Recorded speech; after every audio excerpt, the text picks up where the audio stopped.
My name is Jerry Gill. Today is April 13th, 2010. I'm visiting with Dr. Lee Manzer on the Oklahoma State University campus in Stillwater, Oklahoma.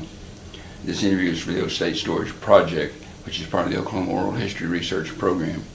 Lee, thank you for taking time away from your teaching and classroom assignments to be with us today. Yeah, thanks for asking. Lee, as I thought about it, you are OSU. You have 3 degrees from Oklahoma State University. I do. Including a doctorate in marketing. So you've served in the OSU faculty dating back to the 1970s. You've won nearly every teaching award offered by the Spear School of Business. You've coordinated outreach and extension programs for the college. You've spoken to alumni groups all across the state and this region. You worked as an official scorer with the game day crew in OSU Basketball for how many years? I've done that about 20 some odd years, and also have been the official scorer at the football games for a length of time. My gosh. And we could go on. So my first question is, why do you love OSU so much, and why have you remained so engaged with constituencies in the university over these years? Well, my wife and I were raised in Oklahoma. Mm-hmm. And I was raised in the Osage, which is northeast of Tulsa, a small town. In fact, people like to call it the Osage or the Great Osage. My wife was raised in Seminole. Mm-hmm. And so we were educated here. I came to school here. I actually went to school a couple of years and then dropped out of school by choice and went back to Washington, D.C. and served the church mission in Washington, D.C. for a couple of years and came back and got the degree in chemistry. And then stayed and got my master's basically in finance, and then went to work for the Dow Chemical Company, and we traveled all over the north and the east and the south. But I always wanted to teach, and so I thought it would be nice to teach people who are interested in what you had to say, and I thought that was college students. And to do that, you had to have a terminal degree, typically. So I applied to a variety of places and actually called back to OSU to get a recommendation. And they just started a PhD program. A guy named Wayne Meinhardt, who was head of administrative services and was here for a long period of time, asked me if I'd like to come to school here. And so he made me a deal financially. I was married and had children, so I was an instructor when I came back. This was in January 1970. So I then finished a degree and then went to Memphis State, now the University of Memphis in 73, came back in 75.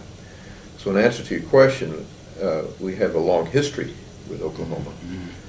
And with OSU. I mean, I've been on faculty 35 years, and then have taught as a graduate student for 3.5 years, and then went to school here 8.5 years, and my wife and all our children. So Sandra and I are pretty flexible. We could have lived any place. I mean, we had opportunities to do all kinds of things, but we wanted to come back to Oklahoma. We love Oklahoma. Oklahoma, in many ways, is a very poor state. There's no doubt about it. I mean, there's petroleum, some agriculture, but it's a poor state.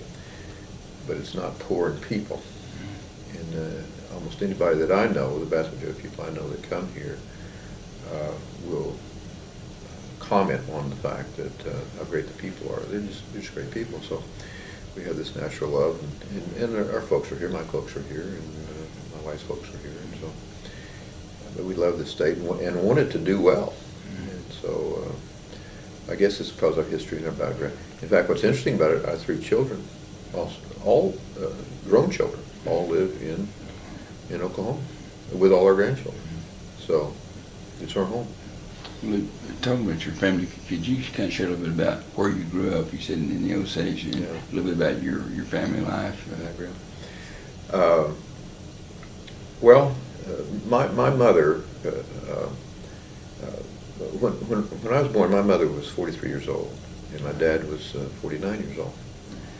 And my dad was born in Missouri, and he came down to Oklahoma, and my mother was born in Oklahoma Territory. She was born in 1898. In fact, her birth certificate says Oklahoma Territory, kind of neat. Interesting, yeah. And they both lived. My dad lived to his 90, my mother lived to she was 98, and they always lived in the home and those kind of things. My folks were raised 3 children during the Great Depression. They got married in 1914 and then had 3 children, and so they raised 3 of the children. There's 4 of us. I had 2 sisters and a brother. And they raised these 3 children during the Great Depression, and they went to California in the migration, the Okie migration. kind of thing. And I was born in California while they were migrant workers. And for 6 years of my life, they were migrant workers, and I was with them. And but my folks, we're not formally educated people. My dad had 4 years of education, formal education. My mother had 180 days, she told me. But they were very bright people and could read and write and these kinds of things. And what happened is they joined the LDS Church, the Mormon Church, and that changed their life because, I don't know if you know much about that, but that has to do with family and education, this kind of thing. And so they realized when I turned 6 that I couldn't go to school as a migrant worker, so they came back to Oklahoma, to Hominy. Actually, we lived in Tecumseh for a while, to Hominy, and had a farm for a while, and couldn't make a go of it, and then went back out to California in the 4th grade. And that's what I remember. I picked cotton, I picked prunes, I picked almonds, I've cut grapes, cherries, and to be honest with you, that's one of the reasons it bothers me right now when I teach in school here, and I see people, young people that have this great opportunity, and they're kind of messing it off. It bothers me because I understand, coming from my background. But anyway, they moved back to Hominy, Oklahoma, which is in the southern part of Osage, and opened up bought a laundry. And this was Ringer washers. I don't know if people remember these Ringer washers. And we lived in the back of the laundry, and my siblings were all married and gone, and those kind of things by that time. In fact, when I was born, I had 8 nieces and nephews the day that I was born. There's 18 years difference between me and the next youngest, you know. So I was basically raised by myself. But had loving parents, and so that's where I was raised. We lived in the back of the laundry, and in fact, my bed was out by the cash register, and type of thing. Then they bought an old rooming house, but had really good parents, but were very humble circumstances. But I was blessed with a good mind. I was very good in math and science. Nothing I did, just had it. So that's why I came over here and majored in chemistry and minored in mathematics, is because of that. And so that's my background until I came off to school. I didn't know where I was going to go to school. I was a basketball player. You know, Brendan, her son's a basketball player. Well, I was a basketball player. And in those days, this was, I graduated in 1959. It wasn't a big deal. Well, you know, you're familiar with those days back there. You're not quite as old as I am. But, you know, but I had some offers at small schools, you know, Austin College in Texas, which and some junior colleges. But nobody ever thought about it. I just went off because I was a good student, came over here and majored. And that's how I got here. It just happened to be close. Never even thought about it. But that's kind of my early history and wonderful background. Loving parents, great. I can't complain one bit about my background or about my friends or anything. Great. Did you graduate from Hominy High School? Graduated from Hominy High School in 1980. The one thing I wanted to tag on to some of your comments about how you grew up, did that affect the principles and values that you learned growing up? Did you kind of share those and how they've impacted your life? There's no doubt about it whatsoever that the value, yes, those values were instilled in me. Honesty and those kinds of things. My folks, even though we were, I guess what you call economically deprived today, we didn't know we were economically deprived, but I mean, they were extremely honest, and all kinds of stories regarding that, and they just had good values. They worked hard. I believe in working hard, even today, right now. I'm old enough to retire from the university here. I come up on Saturday mornings. I come in early. I still travel, still live in, and those kinds of things.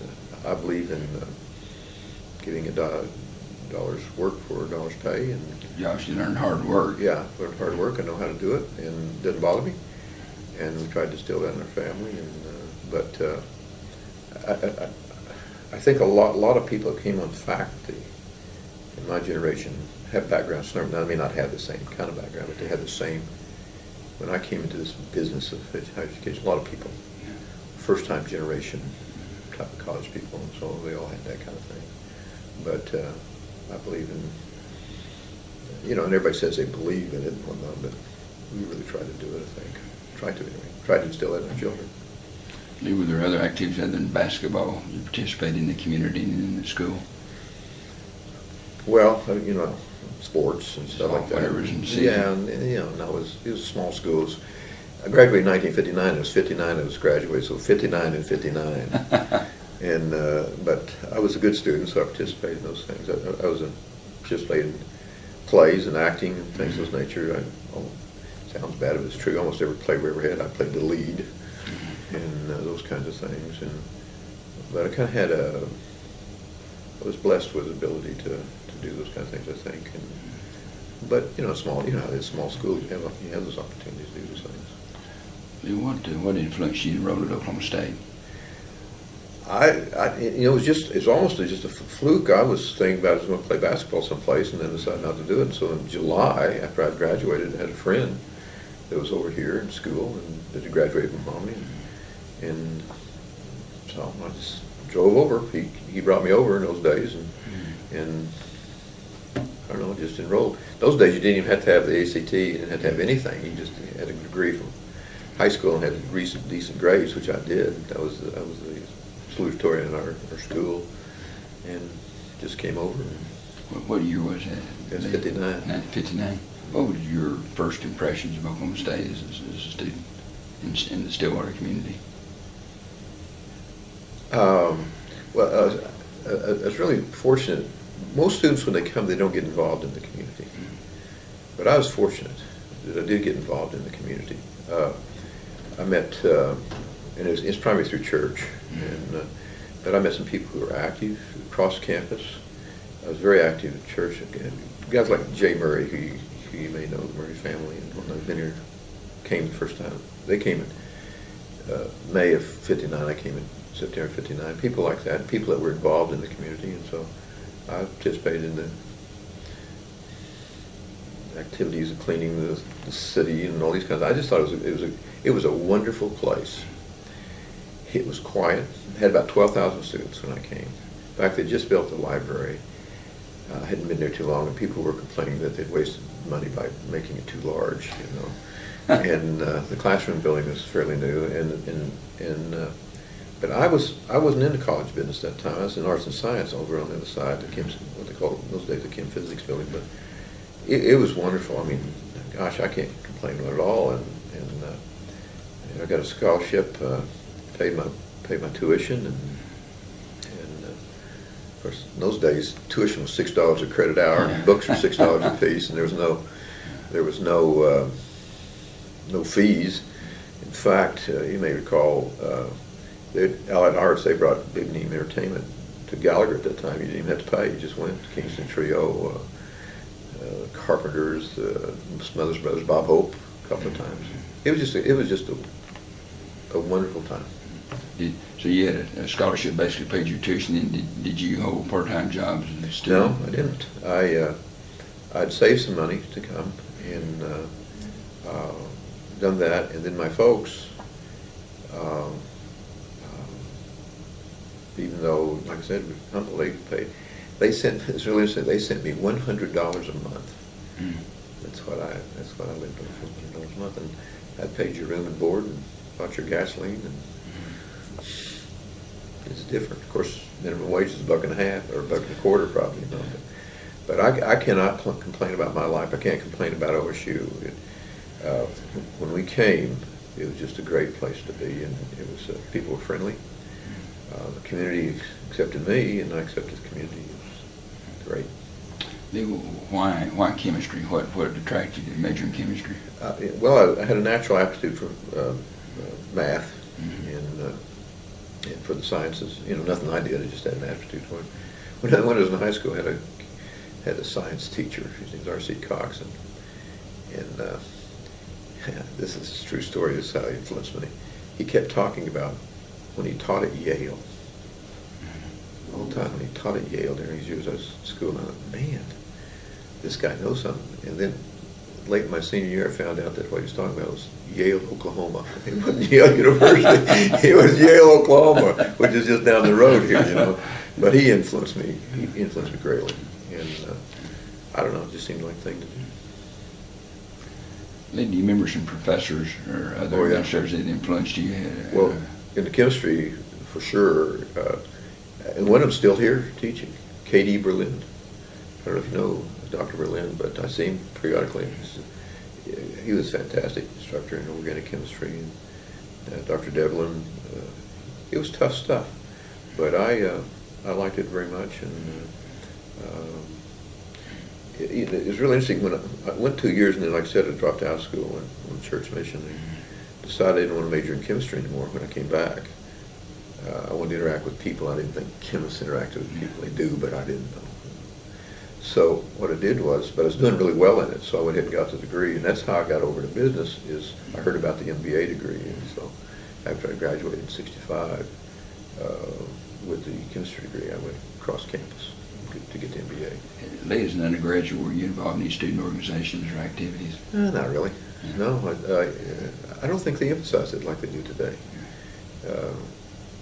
No, I was in a fraternity, but it was a small fraternity, and it was more like a bunch of farm boys type of thing.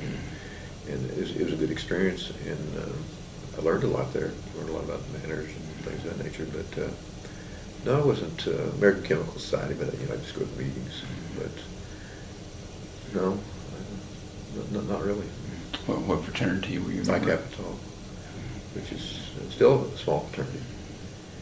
But it was good. It wasn't like a fraternity so much. It was more like a bunch of guys just living together, And things were different in those days. No one had a car. I don't ever remember females having cars. It just wasn't the way it was. And guys, I bet you not one out of three had a car. I had a car, but it's an old car that's a junker car, But nobody had things like they do today. I don't think. So we were all kind of about the same, but very enjoyable. Any highlights or special memories you have of your undergraduate experience, either as a student or just activities on campus or whatever?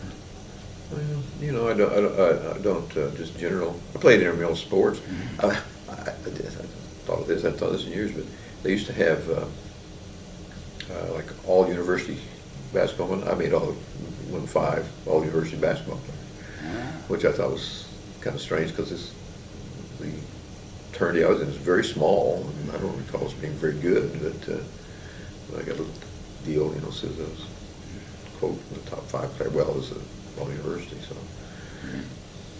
What position did you play? Well, I was probably a shooter. So. whatever part of the court you're on. Yeah, whatever part, I'm going to shoot that ball. Well, you explained a little bit about your transition into your master's program out of chemistry. Yeah. And you went into an MBA program. Yeah. How did that work out for you? Well, what happened was, and that's when I first really became aware of this College of Business Administration. What happened was is that the College of Business Administrations used to, and they kind of come back to this a little bit, if you had a marketing degree, you get an MS in marketing, master's in marketing, master's in accounting, master's in management, master's in finance. In the very late 50s and early 60s, the MBA degree, Master's of Business Administration, which business administration is a little broader type of thing, instead of someone there you're going to have this broad background. And it was designed for people who had a technical degree. That was the idea. That you could have a technical degree, then come over and get this business to add on top of that, and then you could go out and solve all of business problems. And so I heard about this, and of course I'd been on that mission, and I liked that, interacting with people, so I came across and was accepted, and came across to get that. And almost, I would say, this was in 1965 when I came across. The MBA program in the School of Business, I believe the first graduate was 1961, and they had like 2 or 3 graduates. By the time that I got there, when we graduated, there was 35 or 40 of us in that graduating class. All of them except one, by the way, male.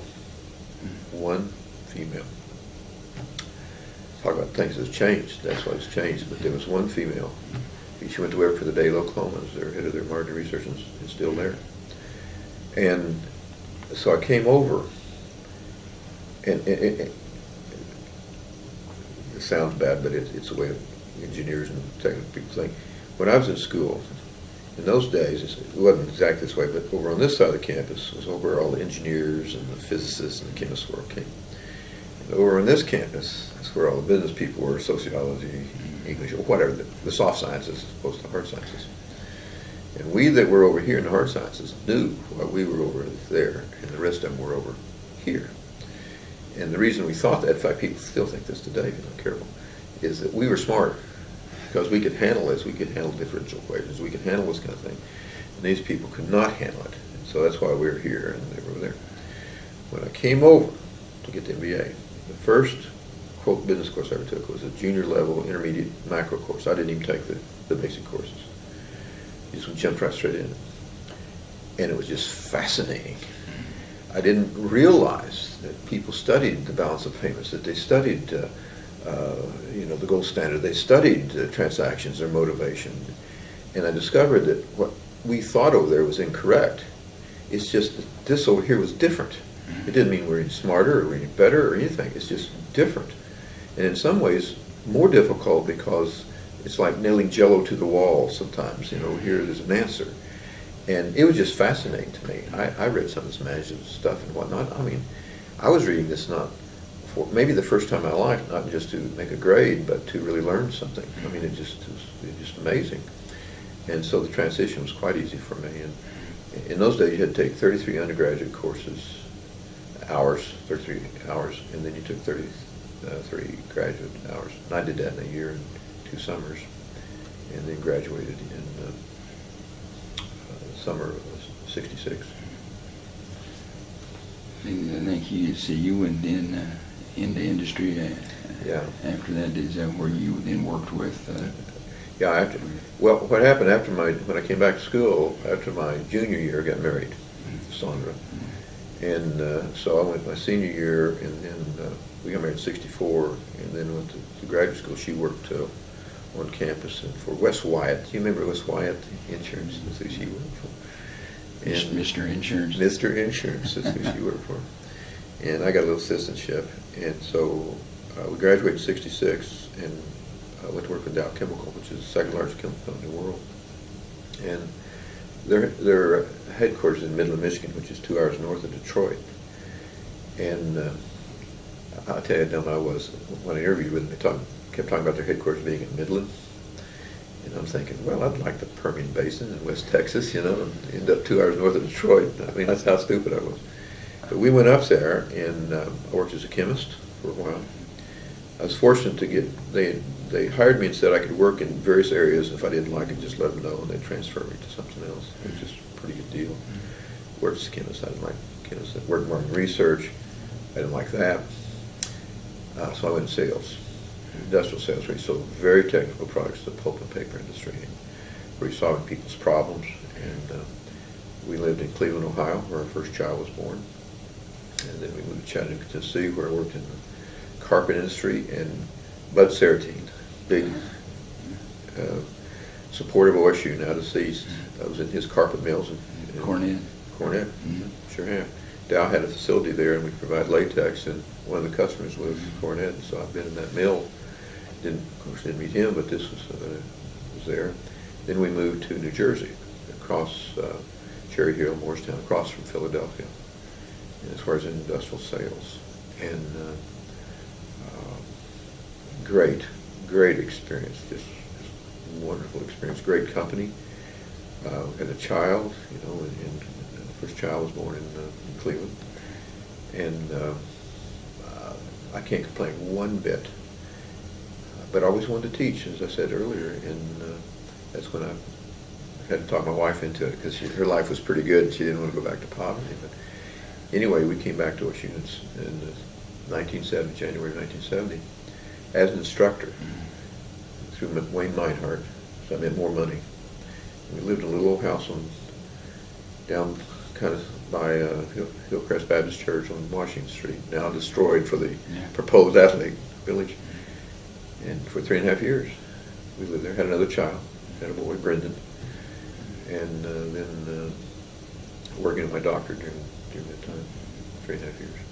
So you finished in, it was at Memphis State, where you went a couple of years as a professor, or assistant professor? Yeah, I was I left in we left in 1974, and I hadn't finished my dissertation. No, that's wrong. I left in 73 and hadn't finished my dissertation, and then finished it while I was there the next year. And then in 1975, we were there, and wasn't looking for a job or anything, and got 2 job offers. Got a job offer from Texas A&M, and got a job offer from OSU. And so, folks were here. My folks were quite elderly at that time. So we came back in July of 1975. That's how we got here. Been here ever since, 35 years. Kind of putting a stake in the ground a little bit. You were a student here in the 60s and then teaching in the early 70s in graduate school. What do you remember about the College of Business Administration at that time? The facilities, salaries, academic programs, course offerings. What do you remember about it, and where was it at that time? Yeah. When I came over in 1965, that was my first real, as I said earlier, interaction with the School of Business. The School of Business was Moore Hall, which is now where English is. And they were building the new business building, which is just to the west of Moore Hall and across the street from the classroom building. But all the classes that I took and those kinds of things, where the offices were, was Moore Hall. I believe that if I'm not mistaken, that building was opened up in 1966, the building that we're in now. So, I mean, that'd be, 44 years ago. But as I said, the thing was most of, in the graduate program, I don't know about the undergraduate program, but the graduate program was almost all male. And it was quantitative in nature. In fact, my MBA is really in finance, and because that's what I thought you should do if you had a technical career. I don't know.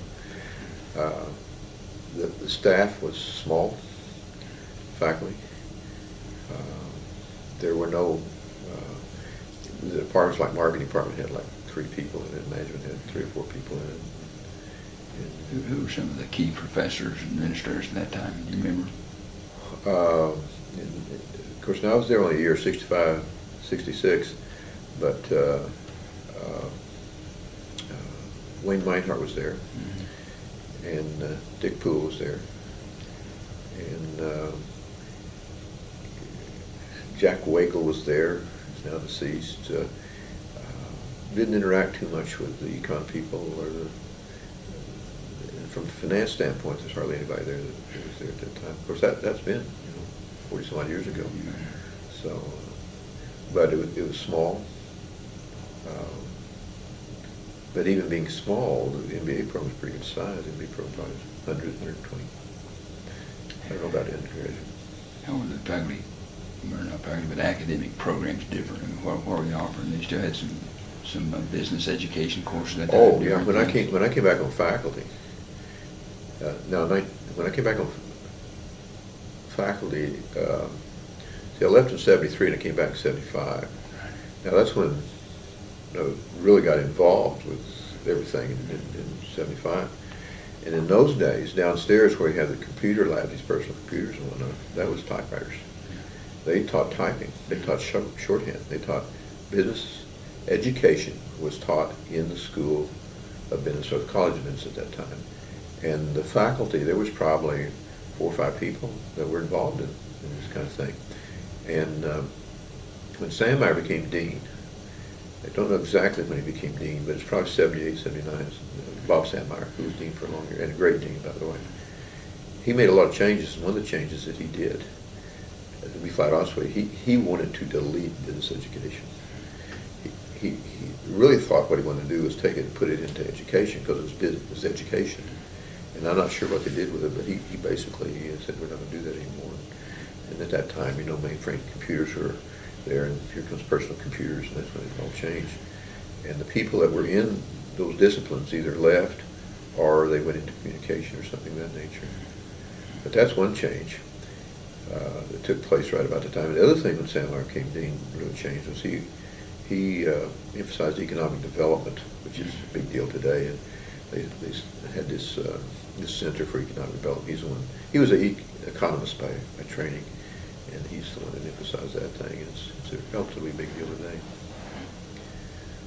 But in those days, the faculty was small. It was larger than it was than what I thought it was in '65. This was '75. We had a lot of, when I say small, I would say 50, 60 maybe. And you got to remember that the School of Business has economics in it. See, a lot of schools of business do not have economics in it. Economics is not a business. It's not a business discipline. Economics is a social science, like sociology, psychology. And in many schools, economics is taught in arts and science or liberal arts or things of that nature. In fact, here, even at OSU, you can get a degree in economics through business, or you can get it through arts and science. Now, the faculty is the same basically, but the curriculum is a little different. And so when you add, and econ traditionally for years was the largest department. And so when you add that in there, by the way, it's very good to have them there because they're trained differently, they view life differently, and they're just kind of fun. And so when you put those in there, we had probably about 60 or so. But we had a lot of, I don't know how to say this without sounding bad, a lot of characters, people with idiosyncrasies. They were just, it was neat. You know, you had these people that were, I don't know, just kind of neat. You had Glenn Laughlin. I don't know if you remember Glenn Laughlin. He's a business law professor, just as hard as nails. And Fred Black, who wore the same clothes every day, you know, and you had all kinds of them. And everybody got along really well, and it was a lot of collegiality. It was fun. And starting about that time, more women started being faculty, although still not a lot. There's a heck of a lot more than there used to be. You talking about coming back in '75 as assistant professor, and then you moved through the ranks of associate to full professor, department head, coordinator of business, extension director of graduate studies. Wore a lot of different hats. Can you reflect on your career at OSU and share some of your professional experiences and responsibilities over the years? Well, the school has changed, and so responsibilities kind of change, or the emphasis kind of changed. When I came back in '75, in our building, it's four-story building. The top floor was that's where sociology was. Sociology in I think this is correct, 1966, it signed a contract or signed an agreement somehow. There wasn't enough faculty to fill the building, business faculty. And so sociology department was on the fourth floor. Their department head was there, they had a little stat lab was there, and these kind of things. When I came back in '75, the faculty was starting to grow, and theoretically, sociology was supposed to depart in 1976. So there was 4 of us that were up on the sociology floor. I had offices up there, myself and a management professor, and Dick Lefwich, a very famous economist, and a business law professor, Hal Ellis, who you may know Hal Ellis, who came same time I did. And it was wonderful being up there. There were sociologists. I mean, they're just different. And I got to just know these people, and just, it was great. I used to tell students, I said, "Where's your office?" I said, "Well, you'll find me on the 4th floor, and you'll know it's me. I'll be the one with the shirt on, you know, kidding." But I've been fortunate to associate with people across campus. When I was a graduate student, I should have mentioned this, I worked in the summers. In those days, when you worked on your PhD, they cut you loose. They didn't give you any money. They didn't let you teach. They didn't do anything. I worked in the summers as a soil chemist in the agronomy department over in agriculture. I analyzed soils all summer long. And I'm part of softball games at night, by the way, the slow pitch softball games. Out at the airport where they have those fields, the first 2 fields that they had, there was 3 of us. They were umpires. I was one of the first 3 umpires in the city league of softball. $1 a game. But anyway, so in sociology, so the school was growing significantly. Come on, faculty. Some of the, obviously in 2 years, there's some of the faculty that's still there when I came back, and I found it very difficult to call them by their first name. Dick Lefwich, I could never call him Dick, or Wayne Meinhardt. I could never call him Wayne.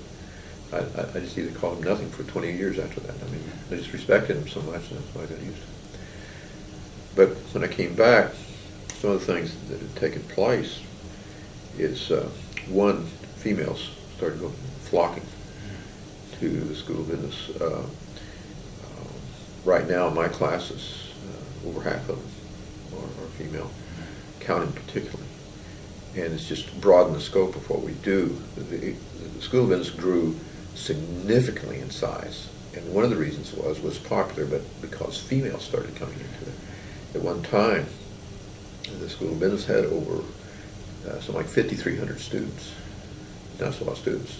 And now, today, I don't know exactly, maybe about 4,000, but it got down to less than 3,000 at one time. That's been one big change. Another change is that, you know, the faculty got up to about 120, and then decreased during the oil crash, and those things down to about 90 some odd. Now it's back up to 105 or so. It's a little different. The atmosphere within the School of Business is a little different. We don't have as many characters, I don't think. Maybe we do, and I just don't know. But I don't think so. I think we're more uniform. People are more career-oriented, publish-oriented. That part of it has really increased. You always had to publish, but the requirements now for publishing to get promotion and tenure are much more significant. The curriculum is more difficult in terms of what you do. I was the second graduate in the PhD program in marketing. Okay. The first graduate PhD in marketing was in 1972. I graduated in 1974.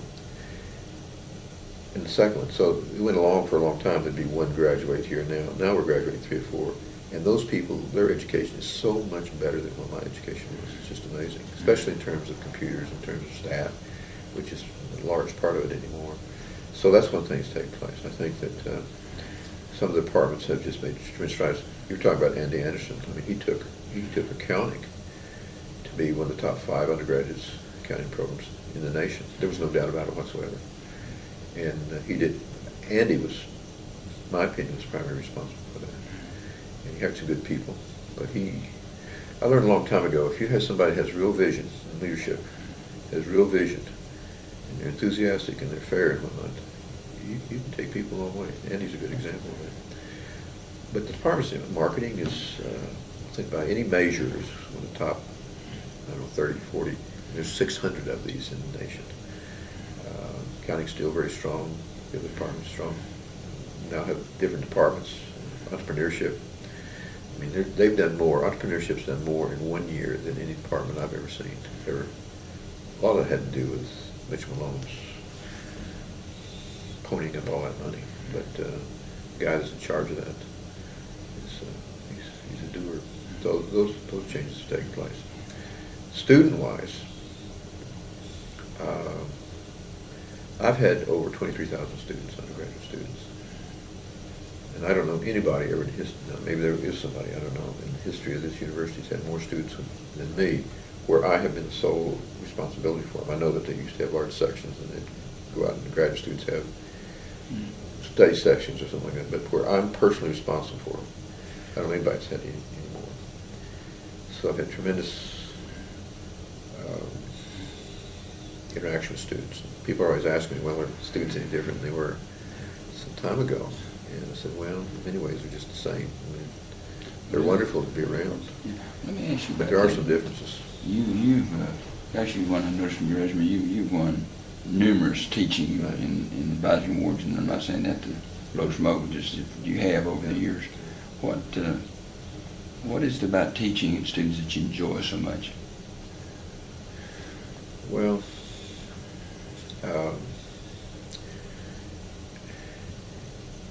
I teach the same. I basically have taught the same courses for.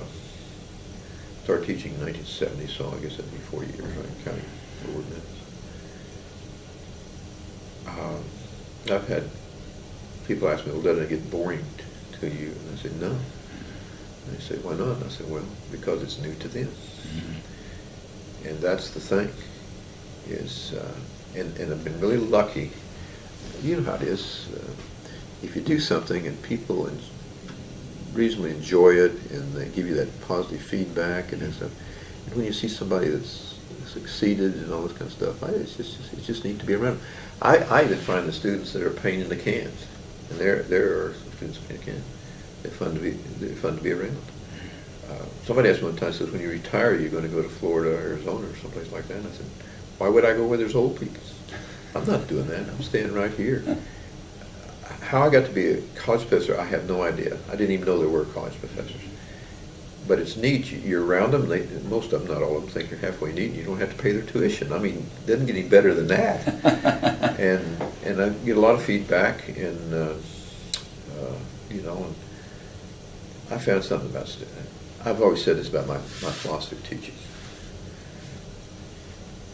I believe, and I truly believe this, that we that teach here, and others too, that we have a moral obligation, and I mean moral obligation, to do the best we can, to provide the best material that we can, updated material, and to motivate them the best we possibly can, within reason, without giving away the store, you know, without making it easy for them. And so I've never worked a day in my life. I haven't had, for 40 years, I've never had a day where I thought I had to go to work. That's why I'm still teaching right today. I mean, I'm going to teach tomorrow. And going into the classroom, I'm going to say the same thing that I said last year. But it'll just be new to them. And I don't know. I discovered, I'll tell you what, this sounds funny, but just by accident, I discovered the way to do it, to make it interesting. Make it interesting for me and for them. And what you do is you teach through stories. That's the key. That's why, sounding bad, I've often thought, why did I win these teaching awards? There's all kinds of great teachers, right, on this campus. I mean, we've got them in our building right now. They're as good as I ever thought about being, and better. And I thought, how in the world does that work? It's because, one, it's the subject I have. It's very easy to teach. And second is I teach by examples and stories. In fact, I've even created a course, a 1-hour graduate course, on storytelling as a management technique. How you use these stories to change people's attitudes, how you use them to, if you think about it, the great communicators, many of them. Lincoln was a storyteller. Reagan, you may not agree with his politics at all, but he's called a great communicator. Why is that? He was what they call a raconteur. He was a teller of anecdotes, and you study his technique and whatnot. That's what he did. And so, all I'm doing is going in and telling stories. That type of thing. You talk about some of the students that you work with over the years. You've had to form some special relationships over the years. Yeah. Are there some students that you particularly remember, and there's some stories you could share?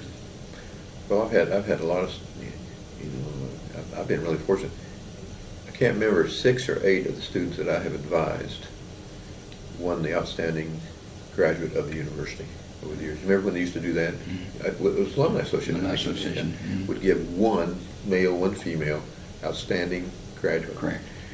Now they quit doing that. One. But I think 6 or 8, I can't remember, I'm not exaggerating, I know it's at least 6, maybe 8 of my students that I advised.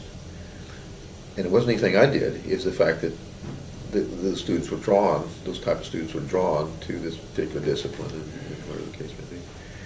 But, you know, I've just had some really, I hate to mention some individually, but I mean, I've had some great students. I've had any names that have gone on and really done well pop out in your mind?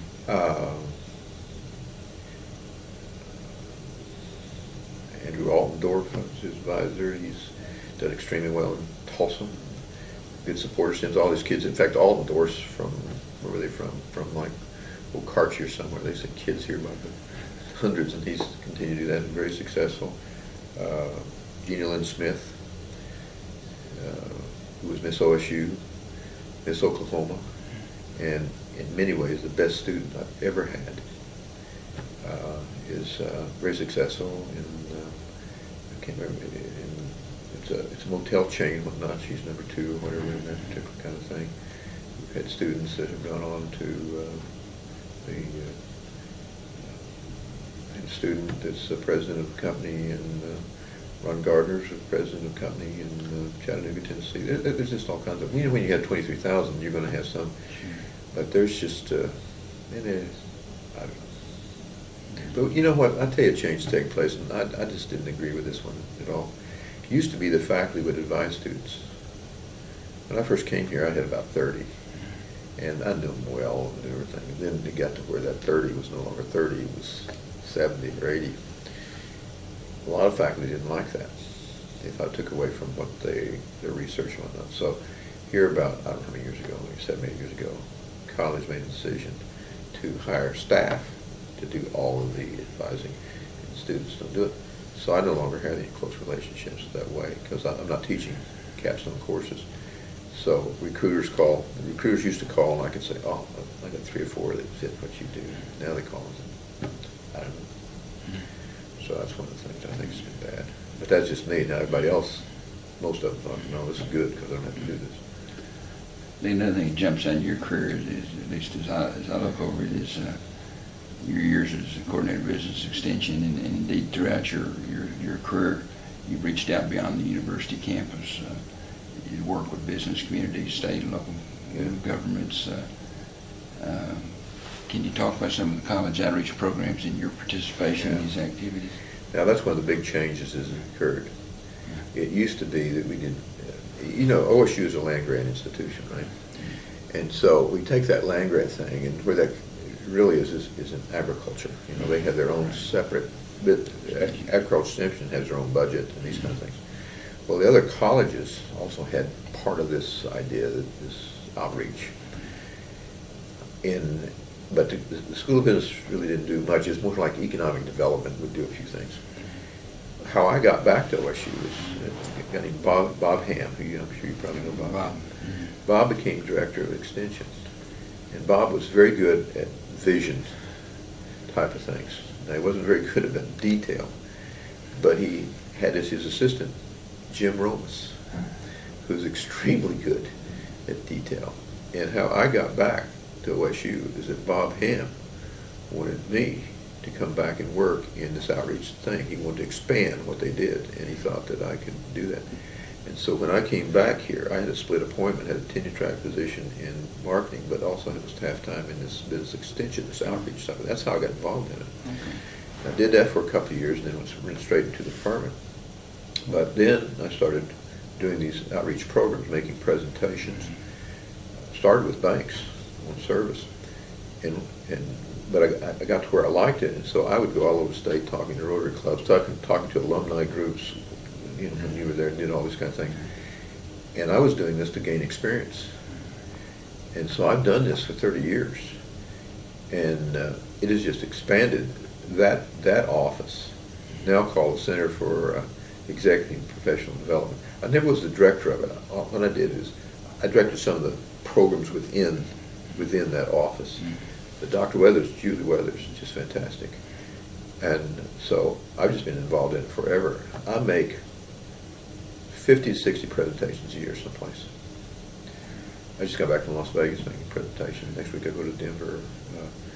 I've made presentations to people, you know, trying to make a living, 100,000, easy, harder to count. But I've just done it, and just been really fortunate to find kind of a niche of something that I can do, and people are interested in it. But you talk about something that's growth, and I'll tell you something else. That made a lot of money, because what happens is you have to run that office and generate your own budget. But in the overage, a third of it went to that office, a third went to the college, and a third went to the department. And so it was a way of supplementing the budgets that the college and the department got. And I don't know how much it generated, millions. And right now the big deal is online. That's the deal. I have 2 online courses right now. And that's the deal right now. Whether you like it or not, whether you think that's good education or not, that's the deal. Tagging on your comments about the benefits of those relationships, What were some other ways, relationships, your corporate relationships, as I visited with Dick Poole and Bob Sandmeyer and others, they talked about relationships coming back in terms of endowments and gifts. The university, I mean, not that's why you do that, but just some of the spin-off benefits of that. They talked about developing relationships where they could place a lot of the students back to those companies. What was your experience? Did it work that way, or? Well, not so much. What happened from the standpoint of what I did, and I think most people are doing that thing, two things happened. One is that you're generating some cash for the departments and those kind of things. Mm-hmm. And you're building relationships where I've had people call and ask about students and things of that nature. But for years, see, the college, for example, Sandmeyer and he was the dean, and Lumpkin and Trinity, all these people, they didn't want departments generating cash. They didn't want endowments on them. They wanted it done at the college level. The only department that really does that to a large extent is accounting. Mm-hmm. And accounting can do it mainly because Andy Anderson just did it. And the other thing is they have a defined market. See, they have a defined market. Somebody that majors in marketing might be in sales, might be in retailing, might be in HR, might be in, so you don't have a defined market. And so their idea is that the college should be the ones that directs this. And so from the standpoint of going out and all of a sudden somebody wants to endow something because I was there or something, that's just not going to happen. Now, what has happened is I would find somebody and come back and go down and say, hey, listen, here's somebody that you might be interested in that we discovered is a graduate. Jim Dobson's vice president at Explorer, and I know him now and whatnot, and something like that, but I never found that to be the case. But it did generate a lot of cash. You talk about your alumni work, and perhaps more than any other university professor that I know, and I've been associated nearly 40 years with the university, you've always found time to work with alumni, participated in hundreds of alumni chapter events in Oklahoma and across the state, even in Texas and other areas. Why have you committed so much of your time and resources to alumni relations? Why has it been so important to you? Well, if you, when I was with Dow, I really truly believe that Dow's products were great. I truly believe it was a great company, so it wasn't any problem for me whatsoever. When I joined the fraternity, I thought the fraternity was great for me. But to be honest with you, I didn't know if it'd be great for somebody else. I always knew Dow's product would be great for me. So I wasn't a very good rusher or anything of that nature. I mean, I enjoyed it, and it was great for me. I believe in OSU. I mean, our family went here, my wife went here. I have 3 degrees here.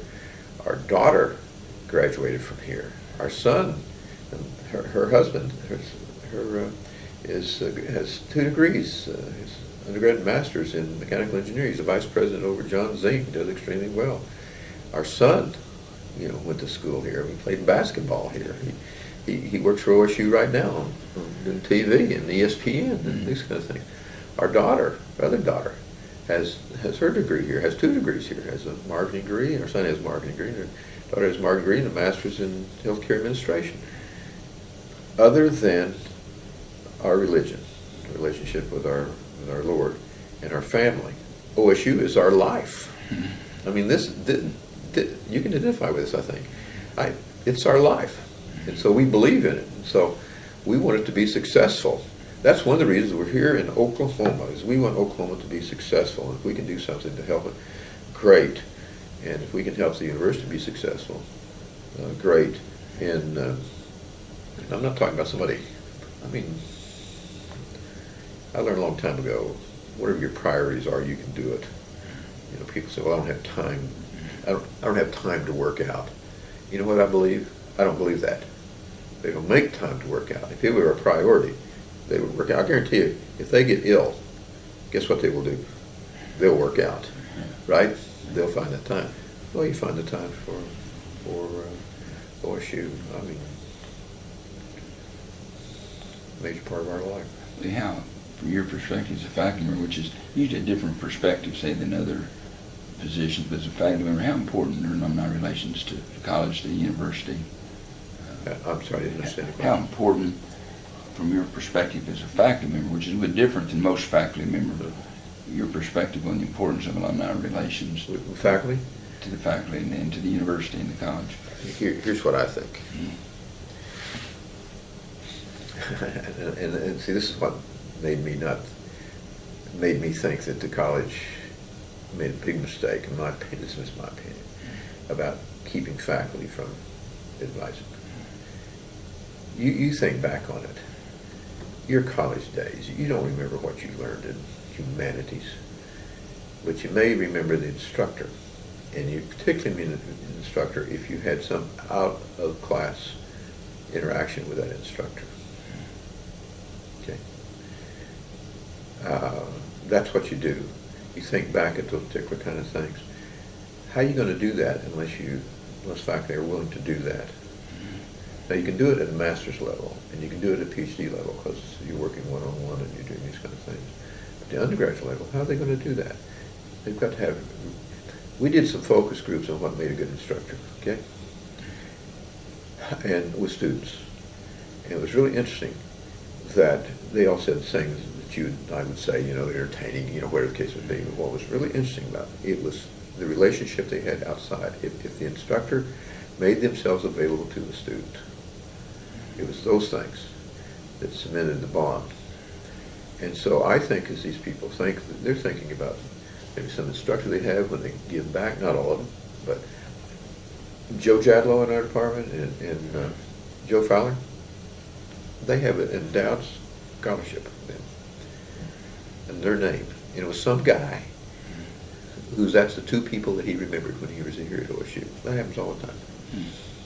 And Bob Ham, it happens all the time. And but how are you going to do that unless you have an opportunity to? I have 400 or 500 students this semester. You're going to know 400 or 500 students? No. And students become alumni, so you get those relationships. No, it's interesting. Brendan became her son became a financial planner.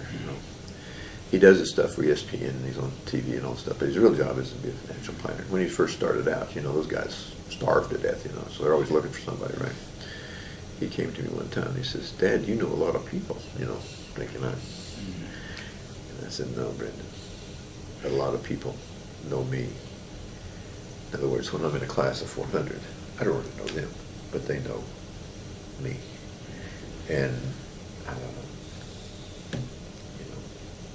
but I just think it's little things that you do. I don't know why we'd be unkind to students or whatever. And I'm not talking about giving them the store. My grades in my classes are the lowest in our department, and some of the lowest in the School of Business.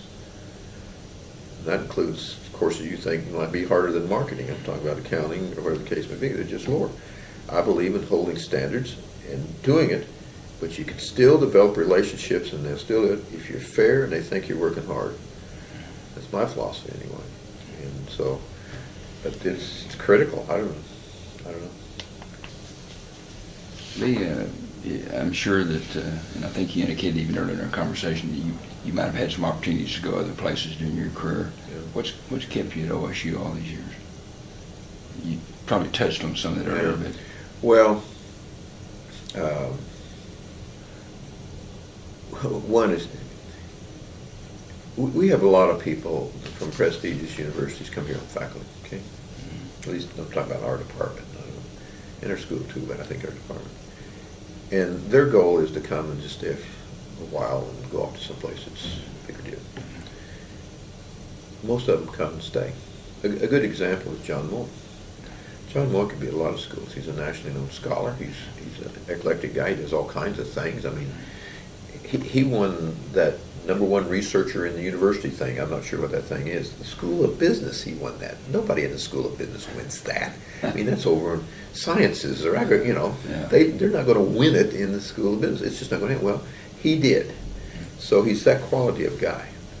He came here with the idea of staying a few years. But it is so collegial. The culture is so good within our department and whatnot. They just stay. And so that's one reason. It was just, I was on faculty at Memphis State, great experience, learned a lot, but it did not have that collegiality, that unity that we have here.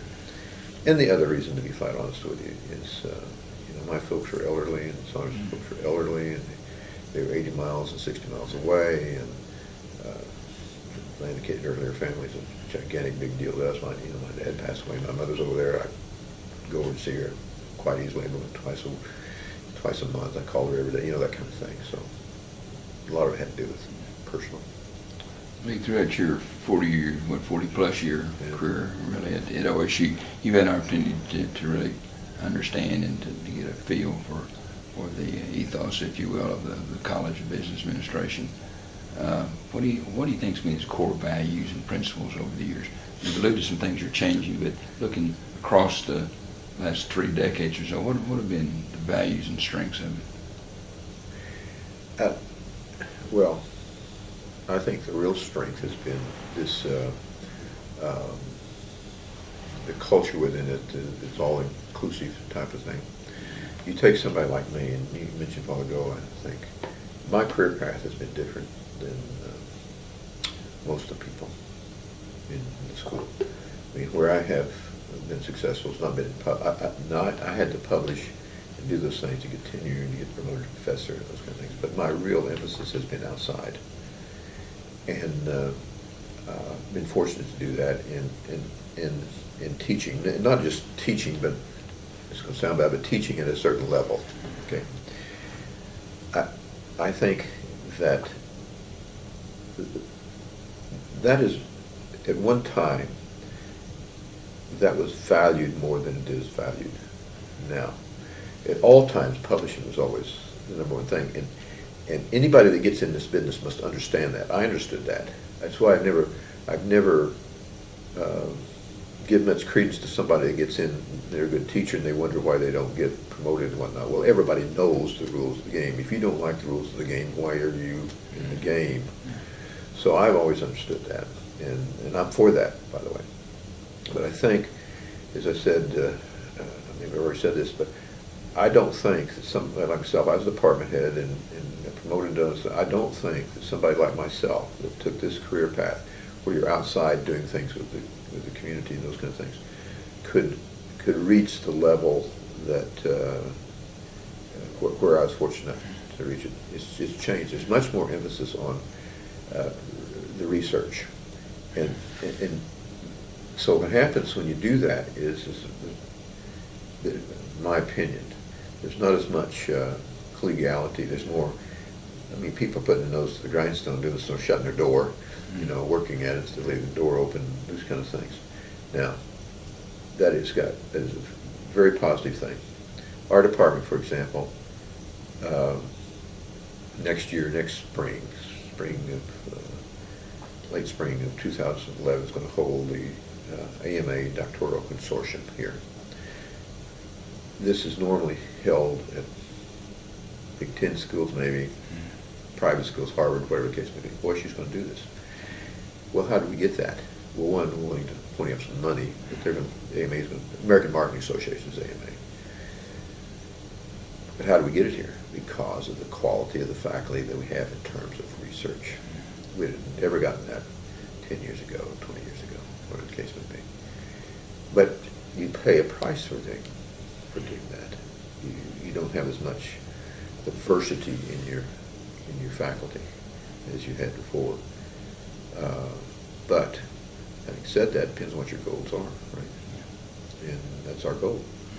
So I'm all in favor of it, but I think you lose something on that.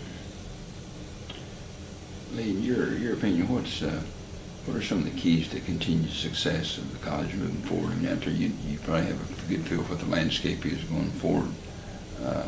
What areas of college we need to focus on in the future? What areas? Mm-hmm. I don't think there's any doubt the area that's going to be focused on here in the near future, and that's entrepreneurship. There's no doubt about that whatsoever. As I said earlier, it's just taken off. It's an amazing thing. They're going to have a doctoral program. It took years for us to even, the Regents even consider a doctoral program. They're going to do it like that. They have a master's program. They're going to do it like that. they hired faculty like that, good faculty. I mean, people that come like that. I think that'll be an area. There's no doubt about that. Already they're drawing majors at a very high clip. And by the way, those majors come from other departments within the school. So there's I think that'll be emphasized. Counting is always emphasized because of the tradition of it. But the School of Business to me always seems to me to do, given our resources, we do really well. I mean, we really do. We've got some really fine faculty, but I think those areas are probably the areas that are emphasized. Now we got a new dean coming, right? He'll be here next month. And his focus, by the way, is he's been on faculty at Arizona State, but for the last X number of years, he's been in private practice consulting on branding, which is a big deal right now. So I'm sure he'll be emphasizing that. I think he will emphasize outreach. I think he will emphasize those kinds of things. And so, by the way, he appears to be really a sharp fellow. You know. Speaking of sort of different models and new things, from the perspective of the Spear School of Business, how successful has been the relationship with OSU Tulsa? Oh, it's been great. Yeah. What do you think of that model? Has it been working for the college? Yes and no. When we went over to Tulsa, it was the University Center at Tulsa. And it was a consortium of some schools, which we were one. I went over and taught in the first class that OSU offered over there in the spring of 1983. We offered 3 classes, and one was marketing management, the MBA course, and I went over and taught it on the Houston, in the building down in Houston. It was in the state building. So we, from the beginning, the School of Business had a big presence. The MBA program was a big deal to take over there. In fact, a guy named Kirk Downey and myself designed the program that went over there. And we had to change it because all of a sudden we're not here, we're over there, we had to make it more amenable to part-time and those kind of things. So we've always had, from the beginning, wanted to do this and had a good relationship. And then when Gary Trenopole became president over there, of course, he was dean here, and resources were in there. So from that standpoint, and the interaction between the Tulsa faculty and the Stillwater faculty, it's at least in our department, it's almost seamless. You wouldn't even know the difference. And I think that's basically the way it is in all faculty that are over there. The idea was they wanted to make it seamless type of thing, and I think they've been pretty good at doing that. The hindrance is because of the regents and whatnot, is the lack of being able to offer all the programs that we'd like to offer there. That we only have certain kinds of programs that we can offer there. And for example, we can't offer a accounting degree, those kinds of things. If we had that, maybe that would change things. Maybe they would grow faster. I'm not really sure. The issue that mandate Langston University has to teach. Well, it's not just Langston. It's others, OU, and there's a variety of things over there. But we needed to be over there. When I first came to school here, what was over there? TU was over there, and then ORU came. Well, then came Tulsa Community College. Okay, well, what do you got there now? You got those. You got Claremore is there. You got Northeastern is there. University of Phoenix is there. Oklahoma Wesleyan is there. St. Gregory's is there. OCU's there. They're all there. And so what you need to do is you need to go where the market is, and that's why we needed to be there. And of course now we've got this online thing, so we'll see what that's doing. That online, by the way, is cannibalizing some of our classes. I'm sure across the campus. In other words, I have an 8:30 class that I teach, benchmark. It usually has 80, 85 students in it. Now that we offer that online, it's got 40 students in it. Well, now where are those students going? They're going online. And is that good or bad? I don't know, but that's what's taking place. So, but how will that affect Tulsa? That's the reason I brought that up. I don't know, but I think Tulsa is you know, we have a good relationship. And, you know, the vice president over there is Raj Masood, who's a management faculty member. So College of Business has a, again, I don't know about this new guy, what will take place on that. But I go over there and teach. Used to teach once a year over there. Now I teach about once every 2 years. Teach at night. Real different student. Well, you've served under several deans. I was trying to think about 7 or 8 deans I recall. But are there some deans that stand out in your mind? And could you kind of share what you maybe remember about them, what they brought to the program? Well, I know that's a pretty broad question, right, just yeah, some things that stand out in your mind. The first dean that I served under as a faculty member was Virgil Miller. He was there for 2 years. And he's the one that, Bob Hamm and Virgil Miller were the ones that figured out a way to get me back here. You know, if it wasn't for Bob Hamm and Virgil Miller, I would not be at OSU, but they did it by hook and crook. You know, there's always ways to do things. And then I was on the search committee for the next dean, and that was Bob Sandmeyer. And then Bob Sandmeyer was on faculty. He was like I said, econ professor, and he was dean for like 16 years or something. Was Dick right in front of Sandmeyer? No, Virgil Miller was in front of Miller, Poole, Sandmeyer. Was that the sequence? I think it was Poole, Miller. Okay, Yeah. Poole and then Miller. Yeah. But Sandmeyer was great. And this is my opinion. Almost everybody over there. Bob was in some ways kind of autocratic, but he was autocratic in doing good things. Now, most of the time he was dean. There was a good economic base. But he took some chances and did things and whatnot that turned out to be great. And I liked him very, very much. And I'd say 90% of them, you know, not everybody's going to like everybody all the time, but I think he was well received. He of all the deans we've had, he is by far the one that had the most power here on campus. For whatever reason, he had power on campus. And on this campus, if you really think about it, who's got the power on this campus in terms of the deans? It's not going to be the College of Business dean. It's going to be it's going to be Carl Reed for one, right? I mean, he's been here since the beginning of time, and the agriculture and whatnot, because that's, you know, they have more external constituencies that provide influence. I'm not complaining; it's just the way it is. But Sandmeyer had power on campus. He raised a lot of money, did a lot of good things, and after Sandmeyer was Gary Trenopole, who was a finance guy from Texas A&M, based in Tulsa. And he was a dean, and he was just a little different, a little more finance-oriented. He knew the budget, you know, that kind of guy.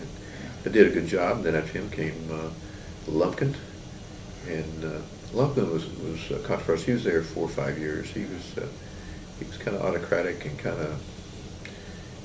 I don't think Lumpkin was a popular dean. He was always good to me and tried to do some things and whatnot. And then we got Sarah, who's very popular, by the way. Current dean Sarah, an extremely popular dean. Very personal, works very well with the faculty, and those kind of things. And then we got this new guy coming in who I just met. I don't know, but he's going to be different than all of them, I think. But they've moved down the road. Sandmeyer particularly, I think, moved it really down the road a lot. You got any good Bob Sandmeyer stories? Bob Surely Sandmeyer. you got to have something you can share. Oh, gosh. I always worked late. And so when I left, I'd leave like 6 o'clock. I'd go down to the dean's office, and there'd be Bob. He'd be there reading something. And I'd sit down for a few minutes. He's always reading something about how we're going to make progress. You know, he read a lot of things about, I don't know, about administration of schools of business. And always had something. When I became department head, and we sat around this table, and there's old Bob Sandmeyer down, he'd been dean for a while. I sat next to Ron Moomaw. I don't know if you remember Ron Moomaw. He's a great guy, but an economist trained different, just kind of like one of these typical, what you think a college professor would be. He and Larkin Warner. You remember Larkin Warner? Larkin and me was just what a college professor should be. Anyway, we're sitting there. First, we met every 2 weeks. And when you went in to sit down, you always sit down in the same spot. You know how that is. You don't have side seats, but you says, well, mine was next to Ron. So Sandmeyer's up there doing all this stuff. Of course, he's reading all this stuff. He's talking about all this stuff. I'm taking his notes, and everything. Looking over here, Ron, he's not taking one note. So I'm taking all his notes. Next meeting, we have the meeting, taking all these notes, and Ron not taking any notes involved. So after the meeting, I said, "Hey, Ron, you ever take any notes on what Sandmeyer says?" He says, if it's important, he'll mention it 3 times. If he mentions it once or twice, it's not worth taking a note. And so I said, "You got it." If your note taker go down. Yeah, I didn't take any more notes because Ron moved on. If he really was a big deal, he'd mention it 3 times. But he's always had something that he was thinking about. We got to do this and do that. But Ron moved off. Yeah, Bob was sort of into. I don't know. I'm trying to think of a different word than intimidation, but he could be an intimidating kind of person. Yeah, he's very intimidating. He would be up there, and all of a sudden he'd just tell you, But the thing is about faculty. Faculty's hard to intimidate. Once you get that tenure, see, there's not much they can do to you, really, and you're almost like a independent contractor, almost. And so it's just not, it's hard to intimidate. Now Bob could, because of his force of his personality, but Econ used to have a department head named Rufus Waters, and Rufus was eventually forced out and whatnot. But the story's told. Ansel Sharp, I don't know if you remember Ansel Sharp, great guy, old econ professor. Old Rufus was in the meeting, and he was talking about by a certain date they wanted to submit some grant proposals. Well, grant proposals are very difficult to do, and but we submit some grant proposal by May 15th. And he kind of got through, and Ansel says, "Well, Rufus, what if I don't want to submit a grant proposal?" And Rufus says, well, I guess that's your choice. And that's right, that's my choice. And so that's kind of what you're dealing with faculty. And so, but Bob, he could be intimidating. But I was talking to a colleague here the other day, and I was talking about this new dean, and reminded me, talking about new dean wanting to change things, because all new deans or whatever want to put their thumbprint on something. I mean, Burns comes in, he's going to put his thumbprint on it. Obama comes in, whoever. It's their right to put their thumbprint on a new Pharaoh. It's their right to do that. So I was talking to somebody about the new dean, and I said, "Boy, I hope he doesn't want to try to change me. And this guy says, "Well, at your stage in your career, he's not going to change you." It reminded me of something my colleague Don Hanson said, and I said, "Well, that's right, but I don't want anybody trying to change me." No, they change. You try to change. Yeah, I don't try, because I'm not going to change. But that's kind of how faculty are. And it's a great job, and the reason you do this is because what happens is that you get some yes men and women, but you don't get a lot of them, or you shouldn't get a lot of them as long as you a certain stage. And but you want to be a team player. You ask why I do it. I want to be a team player because I love OSU. I love the department. I don't want to see it. Right now, whatever this dean comes in, I don't want to change my opinion. If he says, "Lee, would you do this, this, this?" and I think about it, and if that'll help the college, guess what? I'll go do it. Talking about some of your deans, what are some of the faculty, you touched on 2 or 3 of them in our conversation, but some over the years faculty members that you recall that are special to the college? Oh, geez. Some of those old econ, Richard Leftwich was just amazing. He looked like a college professor. He was famous because he wrote a very famous intermediate microeconomics book. It was used all over the place. I don't know how much money he made off that. I know he had a plane and he did all this kind of, but he was scary. As a student, I remember having him for macro or micro graduate course, and the first day he gets in class, he's just scary, basically. Talk about a great teacher. He got up first day of class and he says, never forget it. He says, "Now, my office hours are such and such, so if you have trouble or need to come by, you're more than welcome to come by." And then he paused and he says, but I want to warn you, I can smell a brown noser a mile away. Well, that meant nobody was going to come in, because he didn't want anybody coming in. I never went in to see him, type of thing. And but he was great. We had we've had some. He had a big impact. Larkin Warner in econ. If there was he had a tremendous impact. He told me a funny story about a student one time I'll never forget. He said he was teaching macroeconomics undergraduate, and it was like the 9th week of school. And the young lady came into his office and says, "Dr. Warner, I'm in your class." He says, "I have a problem." And he says, "What's that?" She says, "Well, I have the wrong textbook." This is 9 weeks into the class. She had the micro book, and the course was macro. And so Larkin says, "Well, didn't you notice anything that when I was lecturing, that it was a little different?" And she said, "Well, I just thought you were lecturing at a higher level." Larkin Warner. But we've had some great ones. We had a guy. This is one of my favorite stories. It tells you about the mindset of people. I won't give you his name, but we had a faculty member in marketing pass away. This is when I was first here. While he was on faculty. Now this is when sociology was in the building, and so office space was at a real premium. And so Jack, so we go to the funeral. 3 or 4 of us in the department go to the funeral. Come out of the funeral. Get in the car, everybody's kind of quiet, Somebody said, "Well, Jack was sure a good man." Somebody else said, "Yes, he sure was." And all of a sudden it got quiet, and somebody said, "I wonder who's going to get his office." So much for Jack. I've always said that when I leave, people are going to say, "Who's going to get Manzer's office and that furniture they left in there?"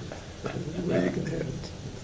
But there's been a lot of great ones. Wayne Meinhardt, who passed away. Dick Poole took Wayne Meinhardt when he was in his 20s, late 20s, and there used to be marketing, management, finance departments, okay, and they were very small, 3, 4 piece. Poole, this was in probably the early 60s, maybe mid-60s, took Meinhardt, who was a relatively new PhD, and made him department head of a department called Administrative Sciences. That was marketing, management, and finance together. So they had some synergy. And Wayne was department head, 20-some odd years. And he was responsible to a large degree in building the college because of who he hired. He hired some really big name people. And some of them have left right now, and some of them are still really big name people. He had a knack for doing that. And Wayne died unexpectedly while he was on faculty. Had a heart attack. I don't know how many years ago, a number of years ago. Talked about Wilton Anderson earlier in the... Yeah. Wilton was gigantic. Wilton, I don't know, maybe somebody said, I'm not sure he had an accounting degree. He certainly didn't have a doctorate in accounting. He had an education degree. I don't know if you knew that or not. But he believed that OSU had the greatest department in the world. And he went out, when he would hire people in the faculty meeting, when you introduce them, we got a new faculty member, he would always get up and say, "This is our newest star," and everybody's going, because he said the same thing about everything. But what's funny about it is, he believed it. And the Pygmalion effect, right? And then he got involved in the associations, in established relationships. And he's the one that built that. He was fantastic. And he built relationship with people at other colleges. For example, when they had the PhD program. The PhD program in marketing, management, finance, and accounting all came about at the same time. This was about 1972. And he'd built relationship, for example, like, what's his name, Fred Skousen at BYU, who does not have a PhD program in accounting, but they have great students. You don't know how many students at Fred Skousen sit down here, great students, to go in our PhD program. He did that kind of thing with all kinds of schools. I'd heard, could you verify this? I'd heard, Lee, that he actually farmed out students after, he taught, my understanding was he taught all of the survey which normally, I mean, He the department head would not do. yeah, Taught he survey, would then he teach some selected of his them. stars. Yeah, he select stars. Then they'd finish their bachelor's, and then he'd mark them out to certain That's right. places to do like their master's and That's right. or doctorate, and then come back onto the That's right. faculty. That's right. Is that true? That's true. And what a it's sheer genius, and they had OSU background. Yeah. You weren't going Yeah. to beat other people in salary or Yeah. you know, nice facilities, but Yeah. because their love for the, you know, like Yeah. yourself, love for Yeah. Oklahoma State University Yeah. of Oklahoma, they'd come back. Yeah. See, if you get people who have their doctorate someplace else, that's different than hiring somebody like myself who has a doctorate. And when I came back on faculty, and I was concerned about, this is just me, I was concerned about security and stuff like that, given my background. I was concerned about it. So I thought, you know what I think I'll do while I'm on faculty here? I think I'll take some accounting courses and get a CPA while I'm on faculty in marketing. That'll give me security like nobody's business. So I go in and talk to Andy. So I go in and sit down, you know, young guy. I said, Dr. Anderson, I got this idea. You know, take these accounting courses. And he looked at me like this. And he got up, walked around my side of this, lifted me up and said, that's the dumbest idea I've ever heard. Shooting me right off. And he was right. It was the dumbest idea because he knew that I would be successful in what I was doing. Why in the world was I thinking about that? So he not only helped others, he helped me. I would have done it. It's the dumbest idea I've ever heard. Okay, Dr. But there's a lot of them like that. Some of them are there today. John, as I said, John Mullen's one of them. Has done a lot of things. Gary Simpson in finance is very active in the business community with the Bankers Association. Been here for years. Those kinds of people. I don't know. There's just tons of them. We're very blessed. Lee, how do you feel about the proposed facilities for College of Business Administration or schools? You know, almost everybody in our building wants something like that. They think that. My personal opinion, I don't know. You know, I'm happy where we are, but again, that's my background. You know, but they do need some extra space for.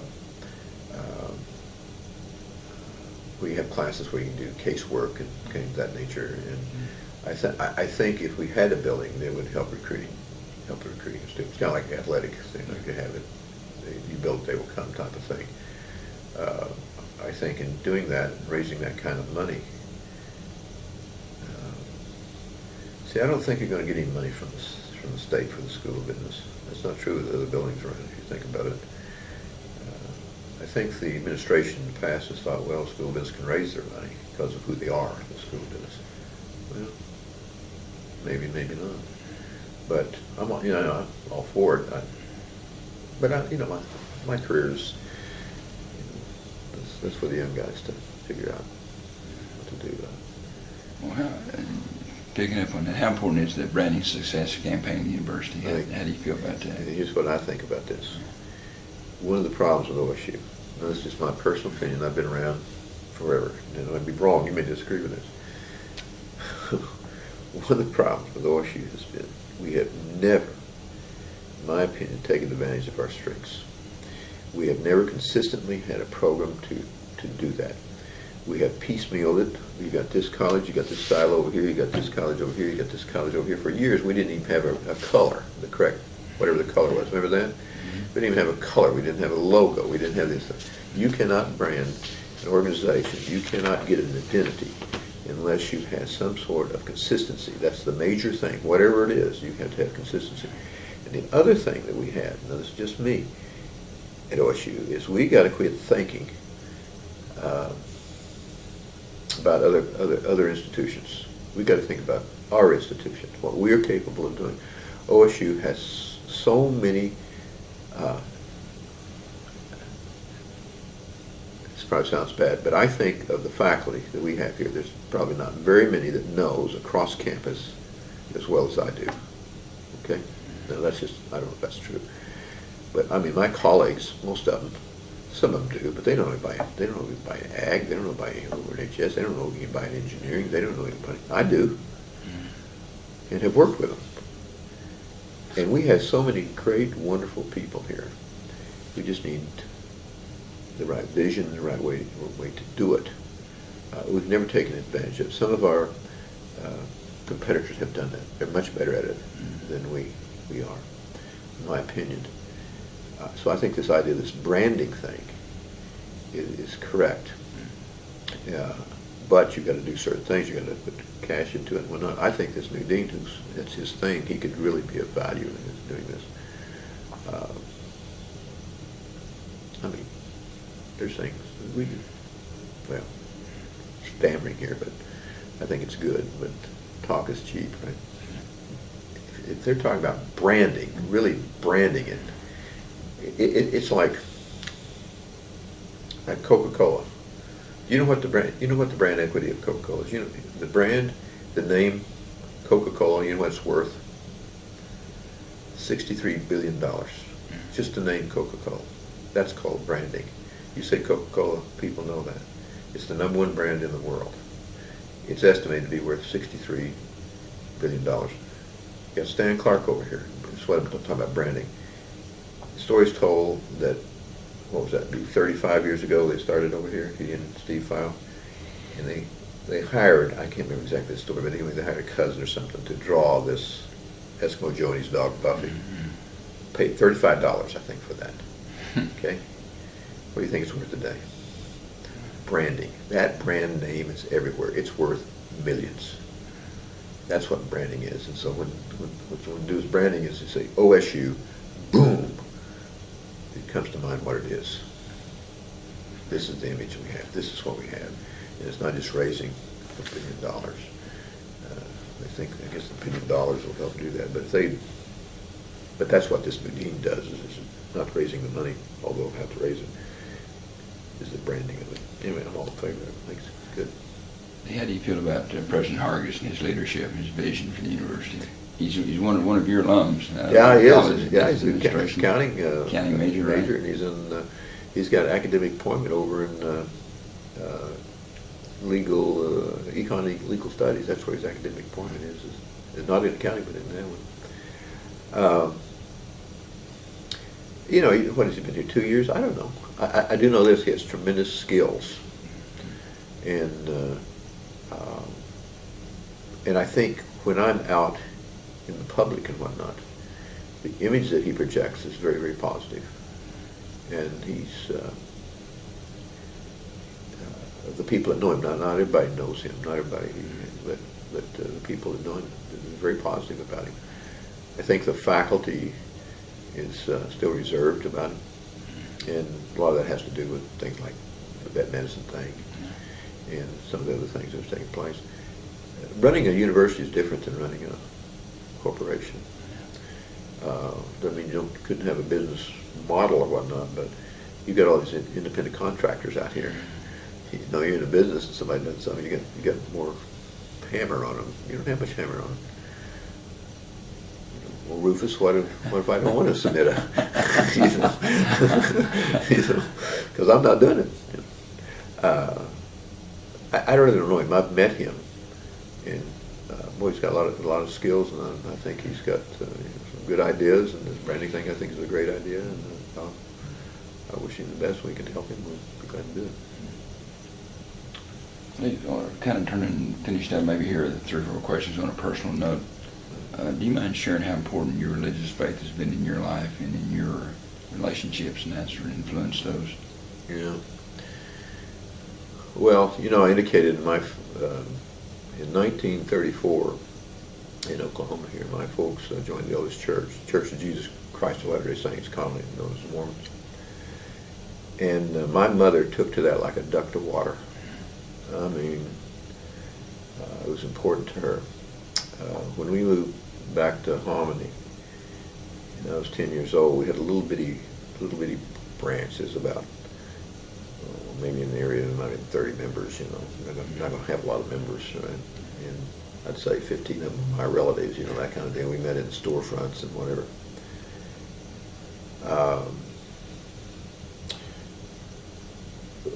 This church has no paid ministry. Okay, nobody's paid, and so, but you have to have somebody run the organization, and so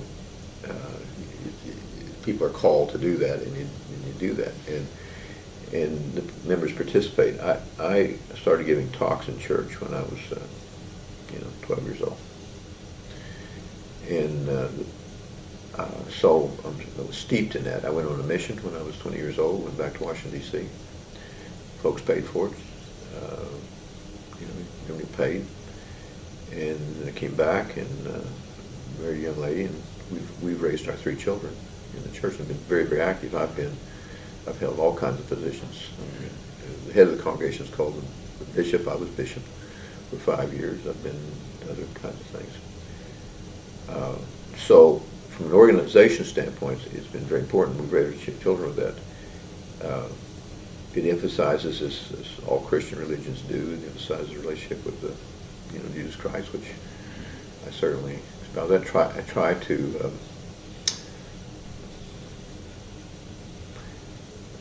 I believe this. Christ said, "If you love me, keep my commandments," and that's what I try to do. I mean, that's what I try to do, and as they're taught in the Scriptures, and so that's what I try to do. That's what we try to do with our children, and we've been blessed that our children have, as they have their own families and whatnot, have raised their with the same value set and whatnot, and so it's extremely important to my wife and I, and in fact, it's the most important thing. Other than our family is the most important, but we believe that the family is the integral part of the church, and but we're very active. I mean, in hours during the week doing things. But like I told you, it's a priority type of thing, and it's been great for us. You've achieved success in your professional career, a lot of success. You've received numerous awards and recognitions we talked about earlier, particularly in teaching over the years. Are there some special career milestones, highlights, special memories you have that are especially meaningful to you? I've had a number of students after, if you're going to have 23,000 students, you're going to get feedback after they've gone, and I get regularly something from somebody that, 10 years ago, 15 years ago, 20 years ago. I got one the other day from a fellow who was meeting with, evidently with Hargis in Phoenix, and I don't know what they're doing, but meeting with him, and my name came up, so he sent me an email and said, I should have told you so long, you know how that is, I should have told you this a long time ago, and he told me all this stuff I did for him, which is interesting because I didn't do any of that stuff. People say you did this, I didn't do that. There's no way that I would have done what he said. So I always email back and say, I really appreciate it, but I think you've overestimated what I've done with things. But those kinds of things are very, very rewarding type of things. But I think all instructors try to get those kind of things. I think that, I don't know, just, the biggest thrill I get anymore is just going to class and looking out there and people are paying attention. I have good attendance in class, and I would say for the most part they pay attention. Most part they come to class, not everybody. But just when you're out there and you're all of a sudden you see somebody and it's kind of like, aha, that's what you meant. But storytelling, I'll tell you something. I tell this one story. It takes a long time to tell it, but I use it in class and I use it in my seminars and whatnot. I've had people stop me on the street and say, "Are you Lee Manzer?" Yes. I'll never forget this story you told me. It has infected our lives. And I've had that probably 100 times. Stuff like that. It's all worth it, right? It's kind of like when your kids finally say, Yeah, when they turn out right. Yeah, you did okay. And you never know if your kids are going to do all right until they have their own kids. But I don't know. I've just been lucky. I don't have. Sometimes you were blessed to be able to play football, right? And so I was blessed to be able to do this. I mean, it wasn't anything I did. I practiced it. You practice, got better at football. Well, I practiced and got better at this. But you're just blessed to have it. I mean, sometimes like our kids are great. Sonny and I talk about it all the time. We think, they just kind of came that way. We didn't do anything. They just kind of came that way. I don't know. Lee, just special highlights for you at OSU, not necessarily teaching, whatever, just special memories you have at OSU over the years, or some special memories that you have. I guess, when I got the doctorate, it was gigantic. The whole family was here, and that was big because we'd made a big sacrifice for that. My wife particularly had made a big sacrifice for that, and then having all three of our children graduate from here was big type of thing. I think the first real big teaching award I ever won was big. It came as a big surprise, and I didn't even know I was nominated. And they called me up and said, "Hey, you won this." It was. You remember you used to have the alumni or the Blue Key things. Alumni Association used to send out a teacher award for the university. Yeah, I won that, and they kind of did away with that. And then, but anyway, they had a thing called the Amico Award for a while. I don't know if you remember that. Somebody called me one day and said, "You just won this Amico Award." I said, "Well, what is it?" "Well, come on, you need to have your picture taken." I said, "Well, what is it?" I said, "Well, it's this deal." So I went and got a haircut, And that was a big deal because that's when it first dawned on it maybe that, maybe I could do those kind of things. But those and, we've always been active in athletics. I really appreciated when they asked me to work at the basketball games because, it's always been fun. And of course, Brendan played ball here, and that was particularly fun. Are you the scorekeeper? Score at the games, and that's kind of a highlight. And but I think from OSU is all the kids and grandkids and everything are close, and one of the reasons they come home is for the athletic events at OSU. And that's kind of special. We don't have to go anywhere they come. You know how that is. But that's a highlight even today. Even my brother-in-law and my father-in-law and mother-in-law, everybody, and we all get along well. So that's probably it. One other thing I would like to say is that my colleagues,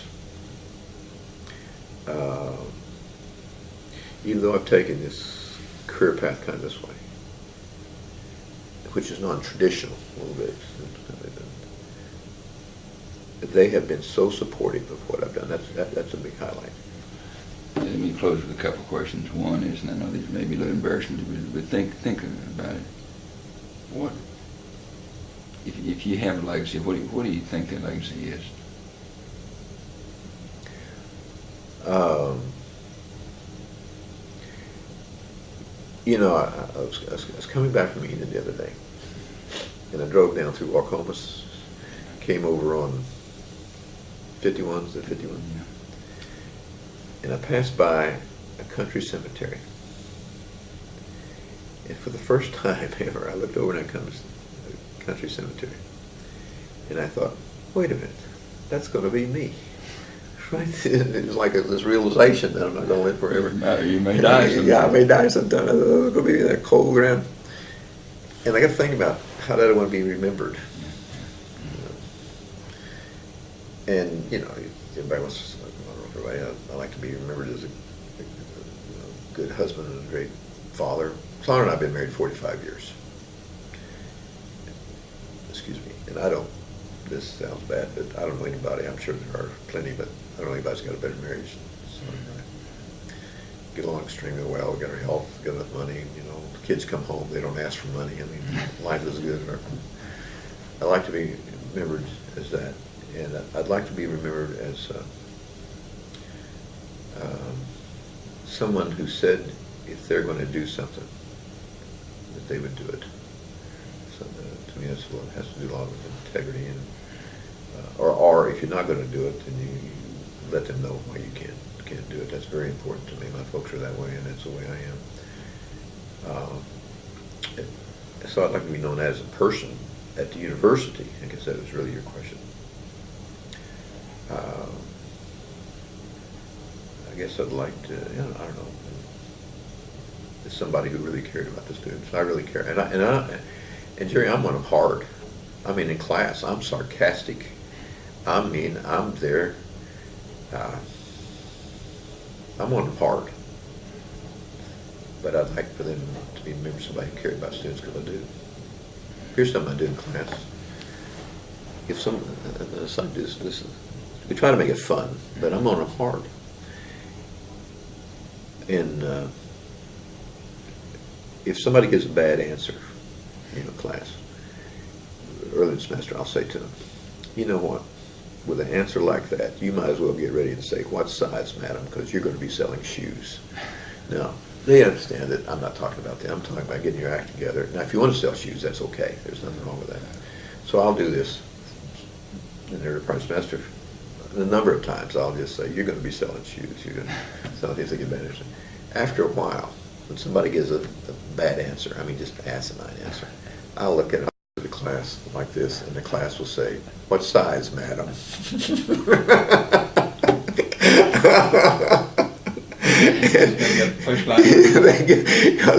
And everybody, now 98% of the students don't mind that. They think that's funny because they know that I am not saying that they're going to be a failure. I'm just saying, but I would like to be known as somebody that cared about the student, was encouraging and tried to do it, but was not somebody that gave away the store. I don't know, something like that, I guess. A good colleague. I like people. I'll tell you what, though. I'll tell you this, and I tell the students this. I went into Hastings one time. Probably going over our time here, but a number of years ago, I went in Hastings to rent a movie. Now, I don't rent movies. Can't remember the last movie I ever saw, but I was in there for some reason. This was back when they had tapes, and I didn't find one. And so I went over and get this movie that I really like. I've since purchased it. It's Michael Caine, I think it's his first movie, but it's called Zulu. It's about the Battle of Ross Drift in Natal in 1879 during the Zulu Uprising. And it's a famous battle, and it's really a classic kind of a cult film. Well, I really like it. Well, nobody rents this movie. It's got dust on it, So I get up in line, there's a student checking us out, and there's students all around in line. So I'm there by myself, So I get in line, and the guy says, it should be 99 cents. And I said in a loud voice so everyone could hear me in earshot, 99 cents. And he said, yes, sir. I said, you're charging me 99 cents? And he said, well, that's the price. And of course, all the students are going, you know how you'd be, And I said, I can't believe that you're charging me 99 cents for this classic movie.